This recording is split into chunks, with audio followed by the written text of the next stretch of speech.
আসসালামু আলাইকুম রহমতুল্লাহি আবরাকাত।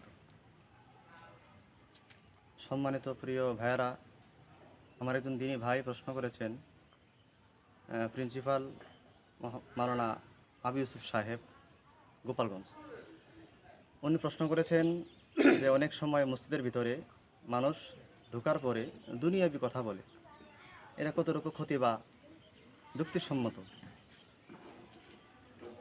বাস্তব বিষয় হলো, হাদিসের ভাষা অনুযায়ী, আল্লাহ নবীর কথা অনুযায়ী, যদি কোনো মুসলমান মসজিদে ঢোকার পরে দুনিয়াবি কথা বলে, তাহলে এখানে ফেরেশতাদের বাধা দেয়। তিন রকম বাধা সৃষ্টি করেন। প্রথমবারে যে বাধা দেন, তারা সম্মানের সাথে বলেন, হে আল্লাহর ওলি, চুপ করেন, এটা আল্লাহর ঘর, মসজিদের জায়গা। যখন সে কথা না শুনে আবারও বারবার সে গল্প বা হাসাহাসি, ঠাট্টামি, দুষ্টামি, দুনিয়াবি আলোচনা করতেই থাকে, তখন ফেরেশতারা একটু রাগ হয়। রাগ হওয়ার পরে হাদিসের ভাষা অনুযায়ী তারা আগের যে সম্মান ছিল, আল্লাহর ওলি চুপ করেন, তৃতীয়বার তারা বলেন, হে আল্লাহর বান্দা, চুপ করো।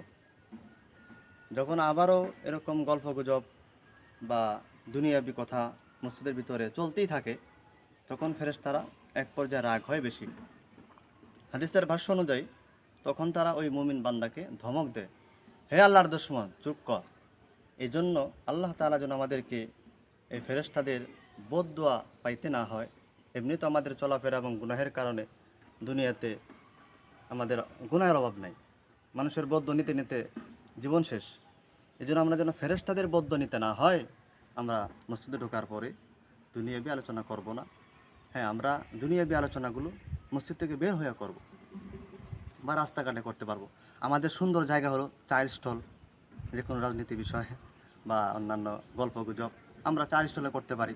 যে প্রত্যেকটা দেশেই, বিশেষ করে বাংলাদেশের মধ্যে প্রত্যেকটা চার দোকানে একটা মিটিং হয়, আমরা সকলে জানি।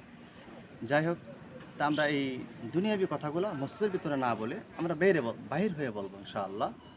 আর মসজিদে বললে কি হয়, ফেরেশতাদের বদদুয়া হয়। এই জন্য আল্লাহ নবীর হাদিস অনুযায়ী আমরা ফেরেশতাদের বদদুয়া নেব না। আমরা মসজিদে ঢোকার পরে আল্লাহ তাআলার গুণগান, জিকির আসকার, কোরআন তেলাওয়াত, নফল নামাজ, ফরজ নামাজ এগুলো পড়ার চেষ্টা করবো ইনশাআল্লাহ। আল্লাহ তাআলা সকলকেই ইসলামের সহি বুঝ দান করুন। আল্লাহুম্মা আমিন।